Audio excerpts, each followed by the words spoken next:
여러분 안녕하세요. 오늘은 우리 주변에 존재하는 다양한 물질을 두 가지 부류로 나눠보는 시간입니다. 먼저 확실히 할 것은 모든 물질을 이것 또는 저것의 이분법적 사고로 나눌 수 없다는 것이겠죠? 오늘 우리가 배우게 될 물질의 구분 방식은 물에 녹은 상태, 즉 수용액 상태에서 어떤 이온을 내어놓는가에 따른 구별입니다. 바로 산과 염기를 구분을 해볼 텐데요. 먼저 산의 성질을 알아보겠습니다. 산이란 수용액 상태에서 산성을 나타내는 물질을 산이라고 합니다. 산성을 나타내는지 확인할 수 있는 기초적인 방법은 푸른색 리트머스 종이가 붉게 변한다 는 것입니다. 여러분들도 산성이라는 말을 많이 들어보았을 거예요. 바로 산성비라는 단어 때문일 텐데요. 산성은 pH가 7보다 작은 상태를 산성이라고 해요. pH는 수용액 속에 들어있는 수소 이온의 수와 관련한 값으로 수소 이온이 많아지면 pH가 작아지고 반대로 수소 이온이 적어지면 pH가 커지거든요. 산성 용액은 수용액 상태에서 수소 이온을 방출할 수 있는 물질이겠죠. 이렇게 수용액 속에 녹아있는 수소 이온은 수소보다 반응성이 좋은 금속과 반응해서 금속 이온을 수용액에 녹이고 수소 기체를 발생하게 됩니다. 대부분의 금속이 수소보다 반응성이 좋지만 구리, 은, 백금, 금은 예외로 수소 기체를 발생하지 않습니다. 수소보다 반응성이 작기 때문이에요. 또한 산성 물질은 탄산칼슘 CaCO3와 반응해서 이산화탄소 기체를 발생시키는 공통점을 가지고 있습니다. 몇 가지 산성 물질을 예로 들어보겠습니다. 염산, 황산, 아세트산, 탄산, 여러분들이 흔히 무슨 산이라고 부르는 물질이 대부분 산성 물질입니다. 산성 용액에 의한 리트머스 종이의 변화를 확인하는 실험입니다. 질산 칼륨 수용액에 적신 푸른색 리트머스 종이 위에 묽은 염산을 적신 실을 올려두고 양 끝에 전류가 흐르도록 회로를 구성했습니다. 이때 질산 칼륨은 산성 용액에 들어있는 이온의 이동을 도와주는 물질로서 사용됩니다. 좀 이상하죠? 질산 칼륨은 산성 용액이 아닌가요? 네, 질산은 산성 용액이지만 질산 칼륨은 산성 용액은 아닙니다. 왜냐하면 질산 칼륨 KNO3가 수용액 상태로 존재하게 되면 수용액, 즉 물에 녹게 되면 칼륨 양이온과 질산 음이온을 내어놓으면서 수소 이온을 방출할 수 없거든요. 그래서 질산 칼륨 수용액은 산성 용액은 아닙니다. 아무튼 이 실험의 결과를 보면 묽은 염산에 적셔진 실에서 마이너스 극을 향하는 방향으로 리트머스 종이가 붉게 변한 것을 볼 수가 있죠. 알 수 있는 사실은 산성을 나타내게 하는 물질이 양전하를 띠고 있다는 것, 더 나아가서 이것이 수소이온이라는 것을 알 수 있습니다. 사실 리트머스 종이를 변하게 하는 것이 양전하라는 것은 실험을 통해 확인을 하지만 이것이 수소이온이라는 것은 이론적으로 알 수 있는 것이겠죠. 여러 가지 산을 이용해서 같은 실험을 해보았을 때 같은 결과가 나온다는 것은 동일한 구성 요소를 가지고 있다는 의미이니까요. 그래서 여러 가지 산을 이온화, 이온으로 쪼개 보았습니다. 화합물을 이온화시키기 위해서는 기본적인 몇 가지 원자단은 암기하고 있어야 되겠죠? 자, 염화수소가 물에 녹은 것 염산이라고 합니다. 이 염산이 이온화되게 되면 수소 양이온과 염화 이온을 방출하게 됩니다. 황산을 이온화시켜 볼까요? 두 개의 수소 양이온과 황산 이온으로 이온화됩니다. 아세트산도 마찬가지겠죠? 수소 이온과 아세트산 이온으로 나눠지는 것을 볼 수가 있고요. 마지막으로 탄산도 마찬가지입니다. 수소 양이온과 탄산 이온으로 이온화시킬 수 있어요.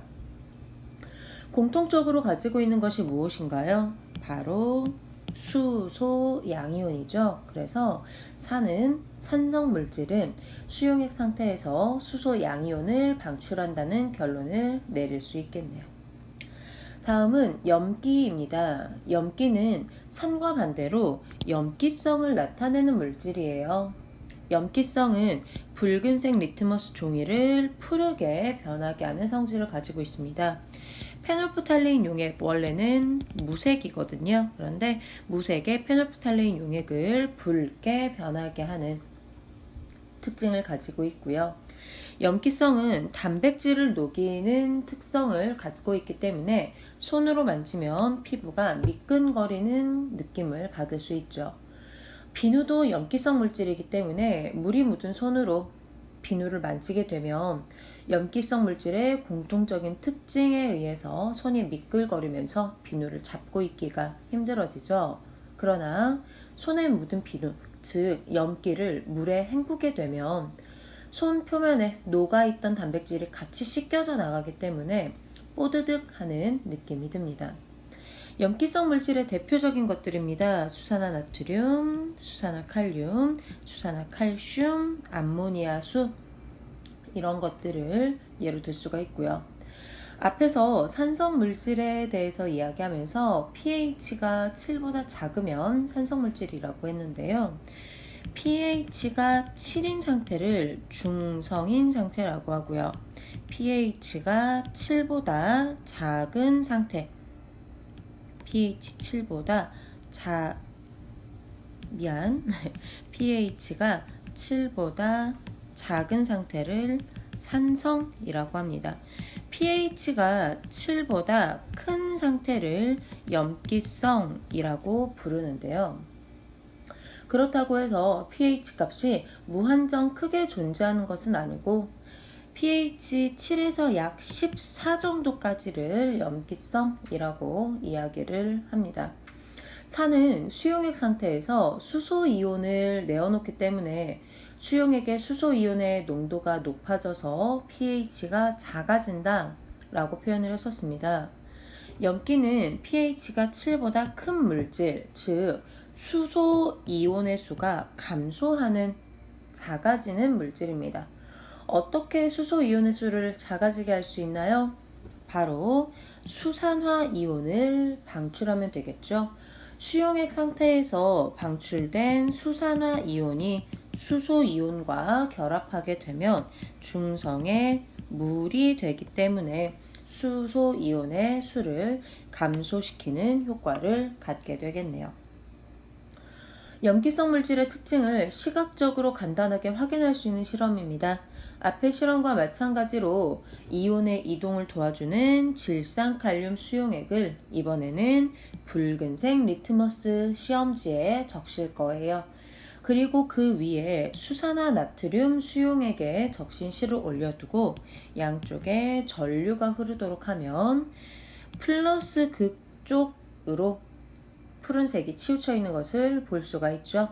염기성 물질에서 그 특징을 나타내게 하는 수산화 이온이 음전하를 띠고 있기 때문입니다. 여러 가지 염기를 이온화시켜 보겠습니다.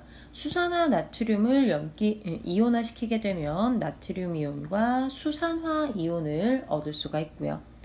수산화 칼륨과 수산화 칼슘을 각각 이온화시켜 보면 각각 칼륨 이온, 칼슘 이온과 수산화 이온을 얻을 수가 있죠. 암모니아는 기체 상태로 존재할 때는 NH3의 화학식을 갖지만 암모니아 수의 화학식은 NH4OH입니다. 물에 녹았을 때 암모늄 이온과 수산화 이온으로 나누어집니다. 어떤 용액이 산성인지 염기성인지를 알려주는 물질을 지시약이라고 합니다.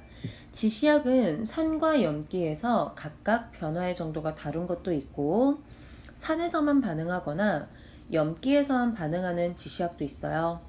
가장 대표적으로 산성과 염기성을 구별해 줄 수 있게 해주는 것이 리트머스 종이입니다.